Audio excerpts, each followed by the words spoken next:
দাদা নানাঘাটে গোবরডাঙ্গায় কি করো? গোবরডাঙ্গায় আমি এখন মিক্স ফ্রাইড রাইস খাচ্ছি। হ্যাঁ, বড়দির হাতে মিক্স ফ্রাইড রাইস এবং তার সাথে গলদা চিংড়ি। খবর ভাই তো কি করলো এখানে মিক্স বিরিয়ানি বিক্রি হচ্ছে? হ্যাঁ, আমি খবর পেলাম, ভিডিও দেখলাম, তোরা আছিস, তোরা জানালি। ও কেমন খাতি? খেতে কিন্তু ভালো। একটা বিরিয়ানিতে চিকেন যেমন থাকে, এটা পনির রয়েছে, গলদা চিংড়ি রয়েছে, আমি তো খেয়ে নিয়েছি, আলু রয়েছে, পেঁয়াজ শসা তো দিয়েছে, মানে ওভারঅল যদি বলতে হয়। কোনো নাম্বার দেওয়ার থাকলে কত দেবা? আমি 10-এ তো 9 দেবই। আর দামটা কত নিচ্ছে? দাম 100 টাকা নিয়েছে। 100 টাকা? এত কিছু দেওয়া যায় না। তবে উনি যা দিয়েছেন একজনের জন্য একদম এনাফ ফর মানি, একদম ঠিকঠাক, অসাধারণ, ঠিকঠাক ভাই। বউ খাচ্ছে দেখো। Thank you. ফালতুটা কেমন খাতি? খতরনাক ভাই।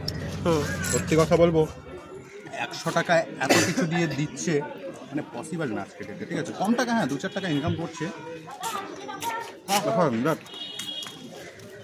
ইয়াব বড় পিল্লা সাইজের গলদা চিংড়ি,